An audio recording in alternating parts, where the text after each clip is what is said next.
Ahora, diputado, ¿qué hizo el gobierno de México para contrarrestar o evitar? Porque lamentablemente, por ejemplo, acá en la Argentina hicieron estragos. Un alto porcentaje de la sociedad compró este discurso mentiroso de fake news y engañoso.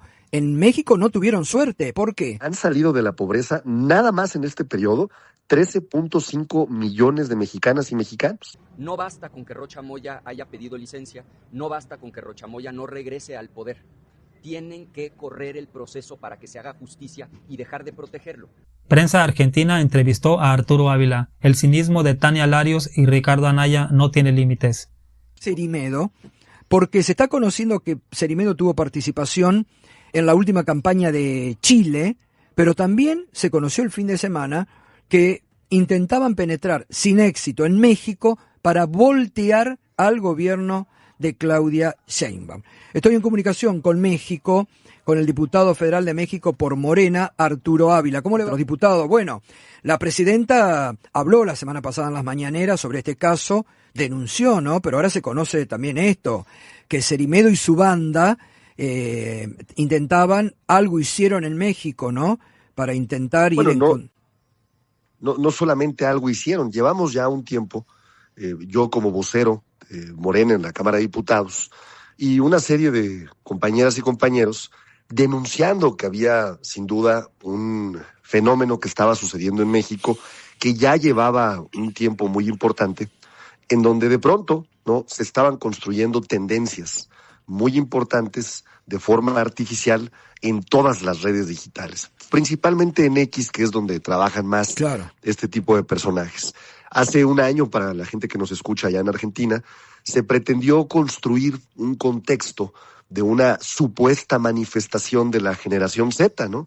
Y de pronto uno volteaba a ver las redes sociales y tú decías, bueno, pues es que parece que va a haber una manifestación y que van a salir millones de jóvenes, que por cierto no había ninguna razón, pero se pretendía construir una narrativa de comunicación de hartazgo, de que no estaban de acuerdo con nuestro gobierno, y entonces que veíamos a millones en las calles, ¿no?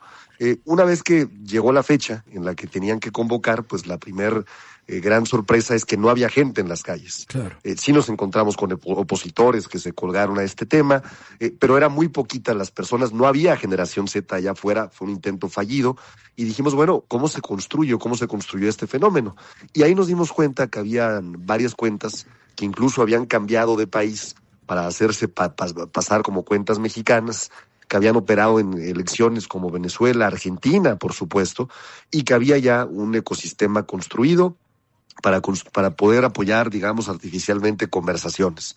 En la investigación logramos ver que uno de los que estaba participando era ni más ni menos que Javier Negré, socio de Cerimedo en La Derecha Diario, y desde ahí empezamos a darle un seguimiento con instrumentos que nos permiten detectar muy bien las conversaciones, es decir, que nos permiten ver cuánta conversación hay, y lo que vimos es que empezaron a crecer muchísimo en México, ¿no?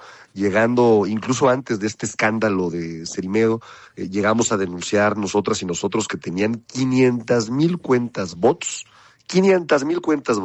operando en México, tratando de construir una narrativa de que éramos un narcogobierno. Entonces es un tema muy delicado, porque incluso nosotros presentamos esta información antes, reitero, del escándalo de Cerimedo, y hoy, por ejemplo, me parece que en uno de los periódicos más importantes de nuestro país se presenta una investigación muy interesante de cómo, después de todo esto, queda al desnudo las redes de poder digital de Cerimedo, no solamente en México, sino que en Miami, ¿no?, y en Washington, ¿no?, y cómo este personaje que se convirtió en socio, por ejemplo, de Damián Merlo, en Miami, empezó a operar para la campaña del presidente de ustedes en Argentina, después de haber constituido una empresa y bajo la misma técnica o lógica, ¿no? La lógica de construir mentiras, fake news, ¿no?, y tratar de afectar la conversación. Ahora, diputado, ¿qué hizo el gobierno de México para contrarrestar o evitar? Porque lamentablemente, por ejemplo, acá en la Argentina hicieron estragos. Un alto porcentaje de la sociedad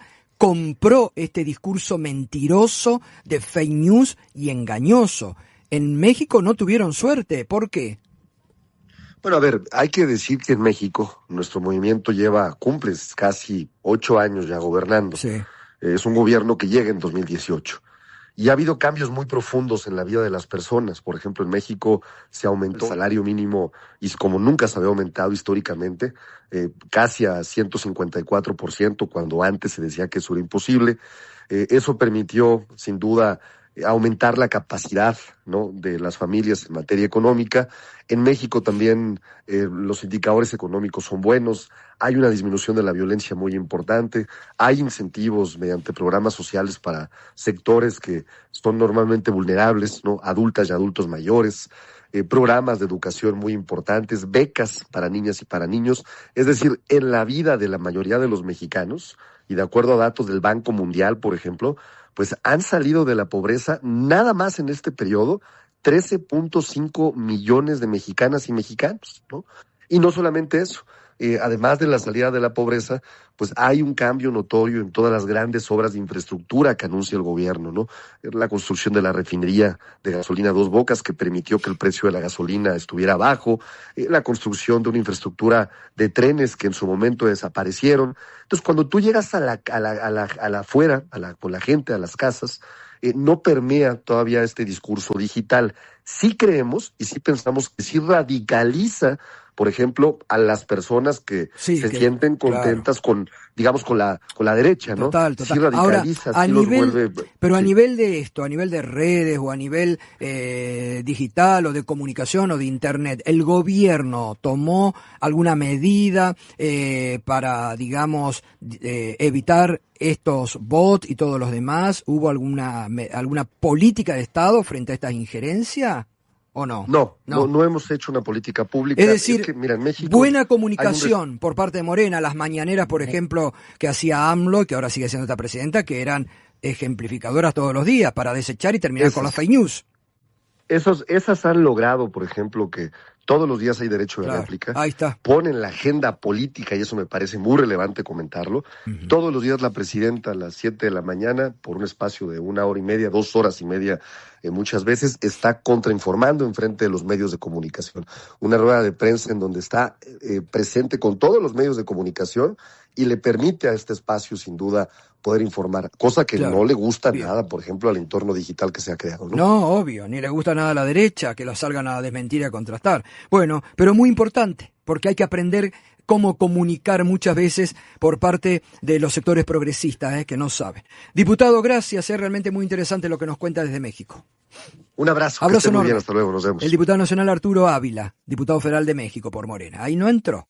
Acá, lamentablemente, quemaron muchas cabezas. Y mucha gente que estuvo muy bien durante los últimos gobiernos nacionales y populares, se dejaron meter en la cabeza que había que cambiar. Y ahora, si te he visto no me acuerdo. Qué buena pregunta le hizo el periodista argentino. ¿Por qué en México no funcionó la campaña digital en contra de la izquierda? Que sí funcionó en Argentina, Bolivia, Chile, Perú y Colombia. Porque en México de entrada se está dejando la piel la presidenta y López Obrador haciendo obras y obras y obras. Tan solo en 2 años Claudia Sheinbaum ha inaugurado 32 hospitales. Milei ninguno. Aparte Milei prometió muchas cosas, por ejemplo, que falló, dijo que se iba a cortar un brazo si subía impuestos, ya lo subió, dijo que iba a mejorar los hospitales, no los mejoró, bajó el apoyo, dijo que iba a cerrar el Banco Central, no lo cerró, dijo que iba a dolarizar la economía, no la dolarizó. Mucha gente votó por él creyendo en toda la campaña de desinformación de Fernando Cermedo y Javier Negré, creyendo que Milei iba a dolarizar la economía y que todos inmediatamente iban a pasar al primer mundo ganando en dólares. O sea, el prometer no empobrece. Ahora esta miserable de Tania Larios diciendo si el PRI gobernara, ya estarían en la cárcel todos los de Morena. O sea, López Beltrán y todos esos, Rocha Moya. No, si estuviera gobernando el PRI, estuviera incendiado el país, muchos de nosotros tendríamos que regresar a Estados Unidos y nuevos mexicanos y mexicanas tendrían que cruzar el río Bravo buscando una mejor oportunidad, que es lo que hizo el maldito partido político de ella, de Alito Moreno. ¿No se acuerda que la última gran movilización de México fue hace 10, 11 años con el gasolinazo? Desde el gasolinazo no se había visto una movilización tan grande, porque Peña Nieto prometió que no iba a subir impuestos y lo subió, igual que Milei.